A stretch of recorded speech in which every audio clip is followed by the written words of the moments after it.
Imagine that you bought a house. There's a computer in the garage that we can't take with us, but it's a special computer. This computer has been designed by we don't know how, but it has tapped into all the wisdom of the universe. And all you ever have to do when you have a question or a problem or a goal of any kind is go down and sit there at the keyboard and program it in, and then push submit, and all the wisdom of the universe will go to work to answer your question or help you to achieve your goal. And if you had such a computer, would you use it on a regular basis? Would you be down there all the time if you wanted to increase your income, improve your health, change your relationships, repair your business, anything else? Well, you do have it, and that is this superconscious mind that we'll talk about. The difference between superior people and average people is superior people use their superconscious mind more often. Average people use it sporadically. It's almost like car crashes. They occasionally bump into an idea and think, wow, that's an interesting idea, and then go on home and watch television. And the superconscious mind and the superconscious capability is hidden within yourself. And then I'll show you how you can use it. We've spent the entire day now talking about goals and purpose and mission. Now the question is, how do we achieve our goals and purpose and our mission at the highest level possible? And this is the key. So we say the following are the characteristics of your superconscious mind. First of all, it has access to all data stored in your subconscious mind. That means everything that you have ever learned, everything you've read, experienced in your lifetime has been stored away, and when your superconscious mind is functioning, it can go back into this vast treasure trove, library of your mind, and it can pick out information, any piece of information. Sometimes you'll have a piece of information, an idea that will be from something you read or saw in a movie or had in a conversation decades ago, and it will just pop out when you're working with your superconscious mind to solve a problem or achieve a goal. The second thing is it can discriminate between valid and invalid data. Is your superconscious mind can actually bring you data, and it will only bring you valid data. The information it brings will be correct. You may have heard something or learned something that may have not been correct. A date, a time, a place, a fact, a figure. But when your superconscious mind is sorting information, it knows exactly what is correct and what is incorrect, which is why a superconscious solution is always correct, because it's always based on valid data. Now, two, it has access to data outside of your experience. It can tap into the universal mind, and all data that's available in the universe is available to your superconscious when you tune into it. It's very much like tuning into a massive receiving station in the universe. Now, with regard to yourself, the way this works is that sometimes you'll have an idea, and when you're sitting in this room, and I'll be talking about A, and you'll have an idea about B. And it's been proven over and over again that when more than two people come together, a third mind is formed. And the third mind is almost like an ether in this room. And everyone in the room can tap into this ether, just like cloud computing. You can tap into this ether, and you can have access to all the minds of everyone else in this room, which is why you will have an idea that will be completely different from anything that I'm talking about. It's just an idea will shoot into your mind like those little lightning bolts in the cartoons. You go, woo, write it down, write it down. I didn't say anything about it. People came up to me and say, you changed my life in your seminar when you said this thing. And I know I never said that thing. But she heard that thing so loud. There's a line from Emerson that perhaps summarizes this. He said, what you are shouts at me so loudly, I can't hear a word you're saying. When you get a superconscious solution, it will be like an incredible loud voice in the silence. You'll hear nothing, but it will be so loud inside of you that it'll block out anything else that you're thinking about at the time. Number three, everyone has at least 4 ideas per year, any one of which would make them a millionaire. So if your goal is to become a millionaire, remember that the superconscious mind is trying to get you ideas to fulfill whatever it is that you want. It's interesting about the superconscious mind in that it is neutral as well. If you think of negative, angry thoughts, then you'll think of negative, angry ways to live, and you'll have negative, angry experiences as well. Mostly, however, it works when you are clear about something that you want or desire.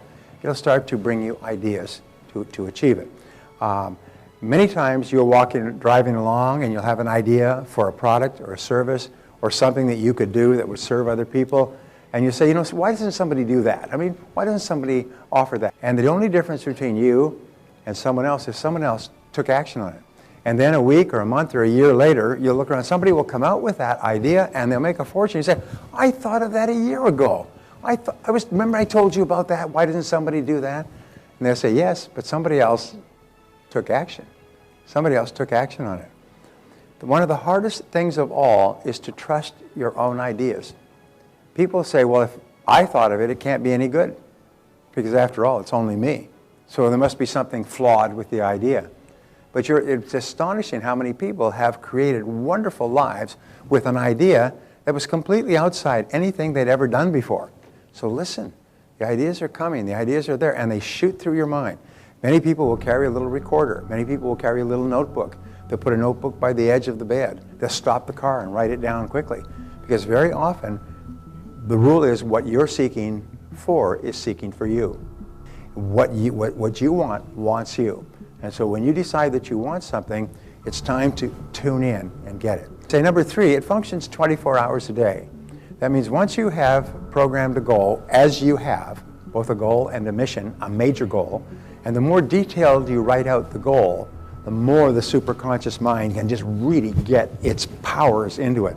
If you say, I want to be rich, or I want to be thin, well, that's got very, very little power. But when you're specific about how much you want to earn and when you want to earn it, even if you're specific about all the things you could do with the money, sometimes writing down 25 things you would do if you were financially independent really activates the superconscious mind because of all the emotion with which you charge it.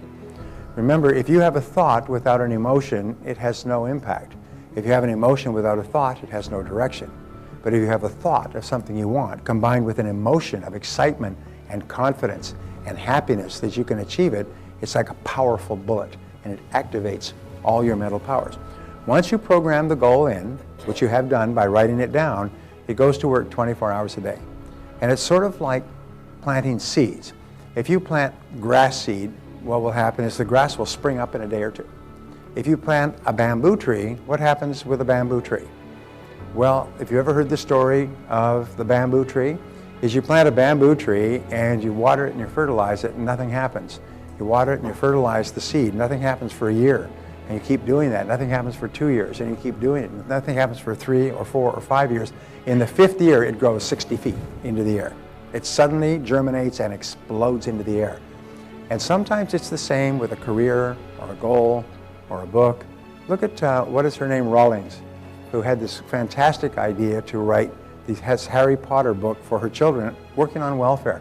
Became one of the richest women in the world, first billionaire author in the world, and she just had these ideas, and she worked and worked and worked.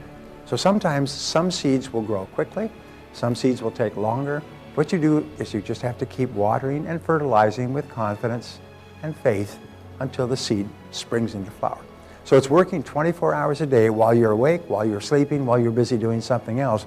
Your superconscious mind is on the job. Number 4, it automatically and continuously solves every problem on the way to achieving your goal. It automatically and continuously solves the problem, one problem after another. Now, there's a basic rule that you need to understand is that in order for you to achieve something greater than you've ever achieved before, you have to learn certain lessons. You've got to be schooled, and usually schooled in the school of hard knocks. You have to make mistakes, you have to make temporary failures and have disappointments and setbacks. This is the price you pay. But as I said before, when God wants to send you a gift, He wraps it up in a problem. So what superior people do is they look for the lesson in every problem that they have, and the lesson is often sent to you by your superconscious mind. And so whenever you have a problem, you'll get a solution or an insight to do something and do it. And it'll continually solve every problem progressively. This is all the great inventions, all the great musical concertos were all solved one step at a time, one scientific problem at a time. When you say poor, Thomas Edison did 11,300 experiments before he found the bulb that lit up and stayed lit. Reporter went to Thomas Edison after his 5,000th experiment, and the reporter from the New York Times said, Mr. Edison, why do you waste so much time on this invention? You've failed 5,000 times, according to your own admission. He said, young man, he said, you don't understand the way the world works. He said, I have not failed at all. I have successfully identified 5,000 ways that will not work, which puts me 5,000 ways closer to the way that will work, and I will find that way. Later, Edison explained that when I decide to achieve a goal or to invent something, as far as I'm concerned, all I need to do is remove all the ways that don't work until all that is left is the way that will. And that's how he approached every invention. He became the most prolific inventor in history. And all of his ideas came from the superconscious mind, which we'll talk about in a couple of seconds. Okay, number 5, it's capable of goal-oriented motivation. Now this is very important to understand. The superconscious mind cannot work without a goal. It's just like an exocet missile, a heat-seeking missile, has got to be targeted on something. And so when you set a goal, as you have in the previous session, now the superconscious mind can really grab onto that goal and go to work for it. Here's the point is, as we said before, when you set off a missile, it's already targeted on a target. When you set off your own exocet missile, it will find the target wherever it happens to be, anywhere in the world and under any circumstances. You can just set it off, and it has the ability to seek out the goal that you're looking for. And that's why it often brings it to you in the most remarkable ways. So you have to stay really, really wide open. So start to be sensitive to it, almost like a kid at Christmas. So it releases ideas and energy for goal attainment. As a matter of fact, it is a source of what is called free energy.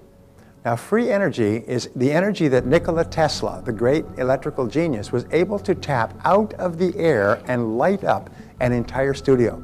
He would bring people, scientists, over. He would have his whole studio lit up with no wires and no connecting, no generators, and then he would show them in the most miraculous way how he could turn on all the lights by extracting energy from the air. No one has ever been able to do it before or since. But Nikola Tesla was able to do it, and which is why he's called the greatest electrical genius in history. Free energy comes, for example, when you're really excited about something. Give you an example. When a person, especially a woman, is getting married, she gets by on about 3 or 4 hours sleep a night, and all the rest of the time, because of the high energy in the whole upcoming ceremony, she lives on free energy. And sometimes when you're really excited, mothers live on free energy as well, especially if they have 2 or 3 young children who are incredibly time-consuming from basically 5 or 6 in the morning until midnight. They are able to tap into a form of free energy. And when you have a goal, what happens is you tap into this form of free energy, almost like taking a plug and plugging it upward into this superconscious mind, and you just bound with energy. And it's the energy of the motivation and the excitement that comes from the goal. It doesn't happen in the absence of a goal. You must have clear, specific goals in order to tap into this free energy. Now, number 6, it responds to clear, authoritative commands. What we call positive affirmations is when you say, I earn this amount, I weigh this amount, I achieve this goal, the superconscious mind accepts it as a command. It's passed from your conscious mind through your subconscious mind and into your superconscious. It's almost like your subconscious mind are the workmen in the white coats who take the command from head office, your conscious mind, your deciding mind. They take it and they pass it on to the supercomputer, to the superconscious. And the superconscious computer operators just simply put it in and it goes to work. But it needs clear, authoritative commands. The most amazing thing that you've found throughout your life is that when you make a decision, that wonderful quote that Cam quotes, when you make a decision, nature moves too. All manner of things begin to happen that would not have happened in the absence of the decision. So very often you'll make a decision either to get in or get out, either to do it or not do it, to make a commitment or walk away. And that commitment suddenly triggers a whole series of activities and actions like dominoes. They just start to click. You get phone calls and you get letters and you get emails, and all kinds of things begin to happen immediately after you make a very clear decision, which means that you set a very clear goal. And writing the goal down, is, as we say, is very powerful. So make a decision that you're going to do or not do something, and then take the first step. Now, number 7, it grows in capability as it is used and believed in. The more trust you have in your superconscious mind, the faster it works for you. And the more calm and confident you absolutely believe that something will show up, something will be fine. The most amazing thing is that something happens. And the more you practice with it and the more confidence you have, the faster it works for you. When I was first understood this, when long distance charges were very high back in the 80s, is I would visualize a person I needed to talk to on the other side of the country, and they would phone me. And I could do this over and over again. Rather than me phoning them for 30 or 60 minutes, I'd visualize and they'd phone me. I just put it into the superconscious mind, and I say, he or she will call by 11:30. By 11:30, the phone rings. And I did this over and over again. And the more confidence you have that it will work, the more rapidly it works for you. It takes a lot of confidence at the beginning, but that's all it takes. It doesn't cost any money. It merely requires a step of faith, a mental step of faith. Number 8, it operates best with an attitude of confident expectancy. I told you this before, but this attitude of confidently expecting great things to happen is the catalyst.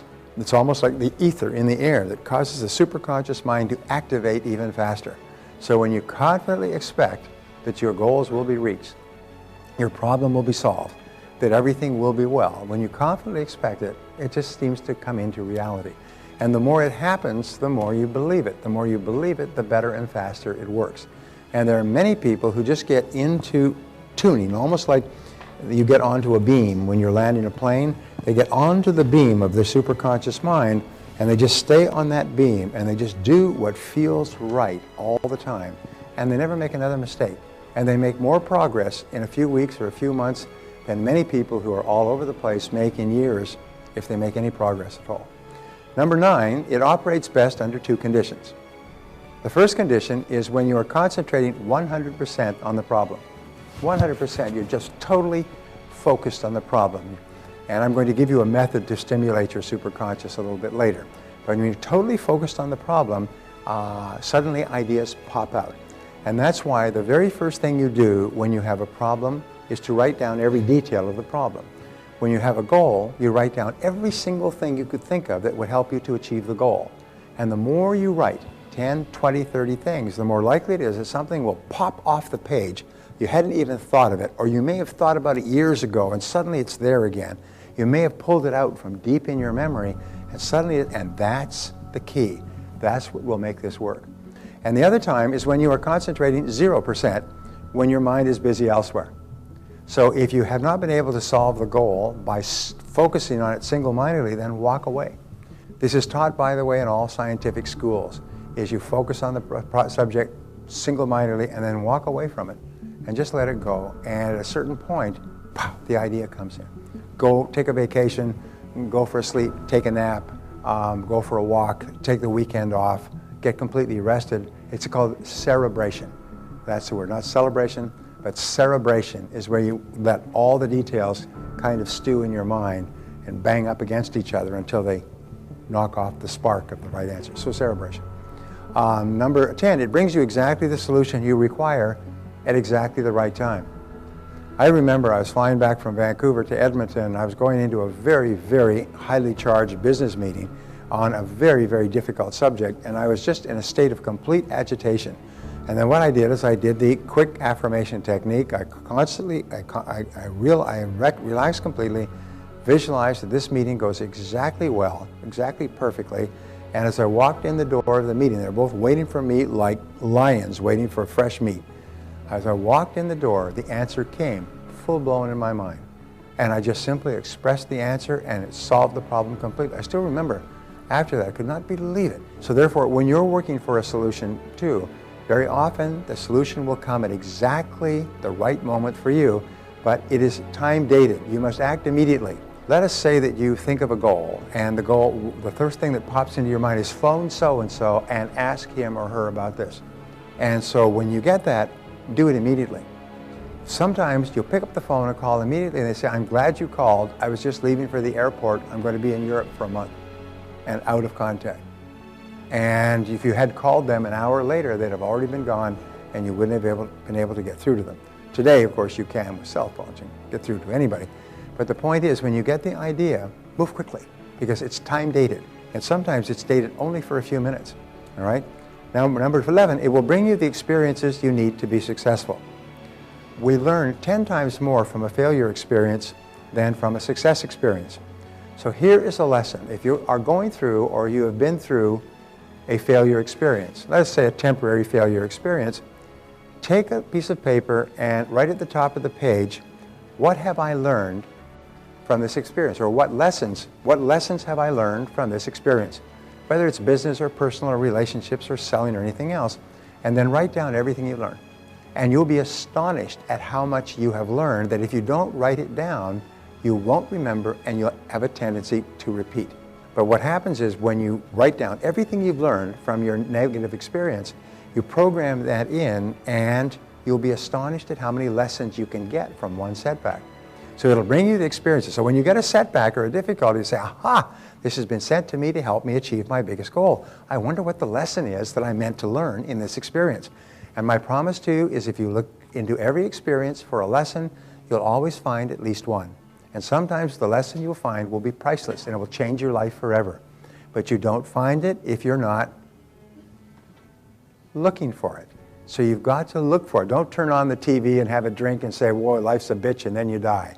You know, what you do is you say, hey, now that I'm tuned into the superconscious mind, this superconscious mind is working 24 hours a day to bring me to my goals and bring my goals to me. And therefore, if I've had a setback or a difficulty, it's part of the plan.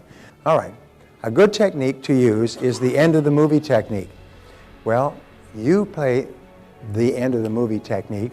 The way you use it is you create a mental picture of yourself as successful as you want to be.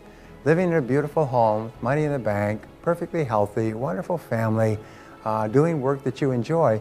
You play the end of your movie is where you are going to end up. At the end of this goal-setting process, that's where you will be.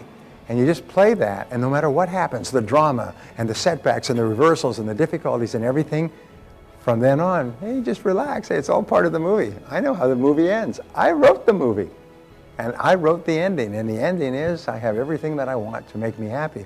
And so say, wow, ooh, turbulence, just setbacks. And what happens is at the end of the movie, you stay calm throughout. You just trust throughout because you know how the movie ends. And surprise, surprise, your movie ends the way you imagined. Very powerful. Number 12, it makes all of your words and your actions and their effects fit a pattern consistent with your self-concept and your dominant goals. That means that you can be in a conversation and you'll have this impulse to say something. And you'll say it and it'll turn out to be exactly the right thing. Sometimes you'll have an impulse to say something and something will tell you, don't say anything. Don't say anything. And so you just sit silently and it'll turn out later that it was very wise that you said nothing. So therefore, trust your intuition. If it tells you to speak, speak. If it tells you not to speak, don't speak. If it tells you to turn on this corner or to go into this store or to pick up this book. I've had the people, I can tell you, Earl Nightingale used to be the greatest voice in American radio. Do you know what changed his life? Is he walked into a book when he got off. He was on the USS Arizona, the ship that sunk in Pearl Harbor. He was one of the few survivors. He went into a bookstore and he couldn't buy a new book. He found a used book, an old beat-up copy of Think and Grow Rich. And he talks about this. He said he bought this copy of Think and Grow Rich and took it home. And it told about setting goals and doing what you really desire and trusting infinite intelligence. And he'd always wanted to be in radio. And he went down to a radio station and talked them into hiring him on late night radio. He became one of the most well-known radio voices in history and an extraordinary success. He said it was because walking into that bookstore and finding that one tattered book in the bin and taking the book home. And he just said he had an impulse to pick up the book and get the book, and it changed his life. It changed the life of many other people too. So if you have an impulse, something to do or say, be sure to do it. The superconscious mind explains remarkable events. First of all, it explains serendipity, which is what I just talked about in a way. It's the process of making happy discoveries. Serendipity means you're always going to find happy things happening in your life. But here's the one key to the principle of serendipity is the only people who find happy things or make happy discoveries are people looking for something. They're looking for happiness, they're looking for success, they're looking for goals, they're looking for something, and as a result, they keep making happy discoveries. So this attitude, you get stuck, you go to a restaurant and the restaurant says, we've lost your reservation, you can't get in. So you can get upset or say, well, maybe it's a good idea. Maybe we should go to a different restaurant. Maybe that other restaurant will be even better. Many business people who've decided to start a business and don't have any money, somebody will loan them a book, and in the book will be a principle, and the principle will be what they needed. And later on, they're wealthy and they live in big houses on the hill, and they trace it back to that one chapter in that one book that one friend gave them when they had started off their business and they were struggling. So be open to making happy discoveries, okay? Now, the second principle, and this is really interesting, many books have been written on this, and this is all scientific stuff. It's called synchronicity. A synchronicity is the process or coincidence of events in which two or three things that are totally unrelated happen simultaneously together to help you achieve your goal. So let me give you an example. So let us say that you decide, geez, I would love to take a vacation and go to Hawaii, okay? But geez, I can't afford it, I don't have the time off, and so on. Well, then something happens. You go to work, and your boss says, you know, you've really been working hard. Why don't you take a vacation? Take a week off. Well, you were just sort of thinking about that this morning, but you say, yeah, I'd like to, but I can't afford it. And then you get an IRS check back for $3,000 for your taxes. And then your wife says, I was just talking to Susan, she works over at that travel agency, and they have this special fam trip that you can go on, and you can get 7 days and 8 days and 7 nights in Maui, and it's only $1,235. Although it would normally be vastly more. And something else happens. Now, all of these events, you see, are separate in time and space. They only have one thing that binds them together. The one thing that binds them together is your goal. So this is called synchronicity, when a series of unrelated events occur that have only one meaning, and the meaning is the goal that you set. Well, this is what happens when the superconscious mind works. So in the logical world, things have a cause and effect relationship. In the superconscious world, now you do this, you get that. In the superconscious mind, things have a synchronicity relationship. It's completely unrelated events happen, sometimes on the other side of the world, that cause you to be successful. So watch for synchronicity, and the more you watch for it, the more it will happen. So number 13, it contains all monitor circuits for pre-programming. Now, a monitor circuit means that you can actually pre-program your mind. And the way you do it, you remember that your subconscious mind and your superconscious can only respond to positive commands. In other words, we can't visualize don't do something. If I say to you, don't trip, you cannot create a visualization of not tripping, but if I say pick up your feet, you can see clearly, pick up your feet. So always when you give instruction, you give positive instruction, do it this way, rather than that, do it this way. Well, a monitor circuit only accepts commands that are positive. So you don't say, I want to remember not to forget my keys. So what you do is you say, remember to take my keys with me when I leave. Remember to take that out of the refrigerator before I go. Remember to pick this up when I'm on my way home. Remember to do this. And when you say that, your superconscious mind takes it, and exactly at the moment you're walking past that table, it'll twig it into your arm, your mind, and you'll get the keys. It's the most amazing darn thing, and you've all had this experience. And you can use it for anything. You can pre-program yourself to call somebody, to stop off, to pick something up, to do something, and so on. And it's very powerful. Here's another thing. I used to get speeding tickets. I got three in one trip once. I mean, that's terrible. I made a decision about 15 or 20 years ago. I don't get speeding tickets anymore. And you'll say, we only had one speeding ticket in 15, 20 years. I never get speeding tickets because I program my mind not to have speeding tickets, and your superconscious mind will tell you if there's danger of a speeding ticket, and you'll actually slow down. Now, the other thing is with colds and flus, is you can make a decision today, I do not have colds and flus. I'm perfectly healthy, I never have colds and flus. That sounds like a negative command, and it is, but it's the only way I can put it, and you know what, you'll never have colds again. People have colds because they decide to or they don't decide not to. And I've met people, anybody here never has a cold? Never has flu? No, never have it. Why? Because you decided not to. But anything you want, program it in, and you'll be astonished how fast it comes to you. Now, activating the superconscious mind, this is what we do. The master method of activation of the superconscious mind is solitude. Most people have never spent an hour in solitude in their entire lives. The very thought of doing it makes them very uncomfortable. And yet solitude throughout the ages is the most powerful way to tune directly into this massive mind and literally mainline ideas and information from the superconscious. And the way that you do it is, first of all, you go into the silence for 30 to 60 minutes. It's called going into the silence. Now, that means you don't have radio or television or coffee or cigarettes or newspapers or, in my case, not even classical music. You just go and sit somewhere perfectly silently for 30 to 60 minutes. Now, the first 25 to 26 minutes of this exercise will be excruciatingly painful.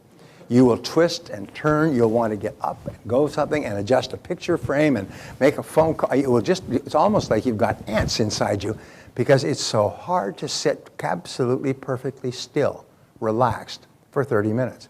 So when you're sitting there for 25 to 30 minutes, about that point, you'll start to go calm, and all the energy, all the fidgetiness will disappear, and you'll just go calm. And after the 30-minute point, what will happen is ideas will start to flow like a river.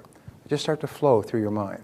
And this is non-directed. In other words, you don't think of this or think of that problem or think of that goal. And you just focus on your breathing. Just relax, look out into the horizon, look at the picture on the wall or a flower. Some people look at a candle, but just look at it, keep your eyes open. This is not meditation. Just sit there quietly, and at a certain point, ideas will start to come. And almost like a boat in a gentle pond, the idea that you need to solve your biggest problem or to achieve your most important goal, like a little boat, just dock in your mind, and there it will be crystal clear. And it's the most amazing darn thing. If you've never done it before, the first time you do it, you'll get a result. You'll get an insight, an idea, a solution to a problem, an idea to solve a goal. The first time you do it, it'll be absolutely marvelous. And the next time you do it, you'll get it again. And every time you sit quietly in solitude for 30 to 60 minutes, you'll get ideas that may save you years of hard work. Now, Thomas Edison had an accident when he was young that he was running to get onto a train. He was selling stuff on a train when he was about a 10-year-old. And the train conductor reached over and grabbed him. He was running behind. He couldn't get on the train. He was carrying his stuff. The train conductor reached over and grabbed him by the ears and pulled him onto the train by the ears. For the rest of Thomas Edison's life, he had great difficulties in hearing. And so what he would do is right there in his studio, throughout the day, he would take 45-minute naps, sometimes 45-second naps. Whenever he was working on an invention, which he worked on for decades, worked on, as we say, hundreds for decades, whenever he reached a stumping point, he'd just go into a state, close his eyes, because he couldn't hear anything, close his eyes, and just breathe deeply and relax for a few seconds or a few minutes, and then come out, and he'd have the idea. And he came up with idea after idea after idea by doing this. Whenever you calm your mind, or let your mind go completely calm, what happens is the superconscious mind functions. It's almost like an electrical storm goes off and lightning begins to fly. All great classical music, all great inventions, all great insights come from the superconscious mind. All the great classical composers who wrote the most beautiful music in history tuned into the superconscious mind, and it poured through them onto paper.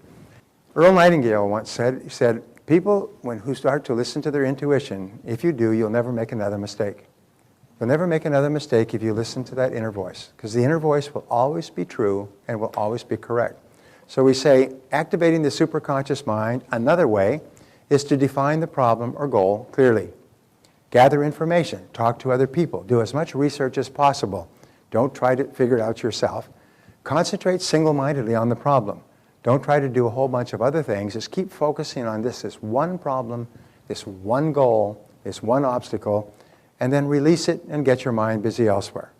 If after you've done all these things, gathered all the information, you cannot think of a thing to do, just turn your mind somewhere else and let your superconscious mind work day and night. At a certain point, the answer will just pop up. So, there are three sources of a superconscious solution. The first is intuition. It comes from within. And as we say, the still small voice is sometimes so loud that it drowns out everything. You hear that answer and you go, wow, geez, this is it. And you get up and you're excited. Second of all, you'll get it from chance encounters with information and with strangers. Chance encounters. In other words, you'll just come across something at random in a newspaper or a magazine that's a piece of information that's priceless. It's the last piece in the jigsaw puzzle. It puts it all together. Or you'll meet a stranger, and in conversation, it'll turn out that this person had a similar experience, and this is what they learned, and be sure of this. And you say, oh my God, that piece of information was absolutely priceless.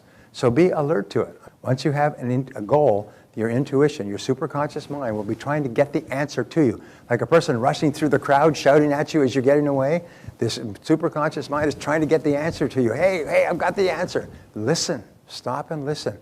And three is unexpected events, successes and failures. In other words, you tried something and it had an explosive success. And you say, oh my Lord, what is going on here? And you find out that you've hit the right product or the right service at the right time and so on. Or something that you've done for a long time failed completely. And natural tendency is for people to say, wow, that was a lucky success, or oh, damn that failure. But what successful people do is they look into it. Why was that so successful? Or why did it fail? Be alert to unexpected successes and unexpected failures, because often they will contain the germ or an idea that will change your life. So how can you tell a superconscious solution?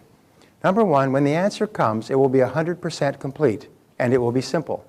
It'll be so simple that you think, why didn't I think of that before? That is so simple. It's so obvious. It's easy to implement.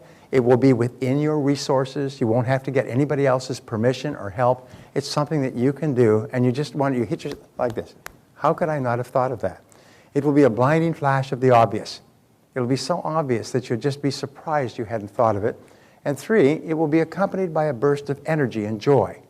The energy that you need to implement the solution will come with the solution. It's almost like the charge that you need to get up. Sometimes you'll have a superconscious solution in the middle of the night, and you'll wake up with this incredible idea, and you'll be able to sit down and start writing it down, and all the energy you need to write it down. And people have done this and written it several pages, and at the end of it, they're exhausted. All the energy is gone. They go back to bed and sleep like a dead person, wake up in the morning and find the notes. This happened with some of the greatest scientists. They found the notes that had written overnight, and the notes contained scientific insights that had never been known to man before. So, the law of superconscious activity says that any thought, plan, goal, or idea held continuously in the conscious mind must be brought into reality by the superconscious. This is one of the greatest, and perhaps the greatest of all laws, and is the summary law of everything we've talked about up to now. And the more you use it, the more you believe it, the more it will work for you. The more you absolutely trust in it, and pretty soon you'll get onto this beam where you're getting the answers and the intuitive answers and the answers from the outside for everything that you need in life. The superconscious mind explains the law of attraction. How is it that you attract into your life exactly the right people and circumstances at the right time? It's because you have an absolutely crystal clear goal, and you confidently expect it to be realized in exactly the right way at exactly the right time. Always be open to the likelihood that your goal will be achieved in a way completely different from what you had expected. Something completely unusual will happen, and you'll achieve your goal in a way that you never thought of before.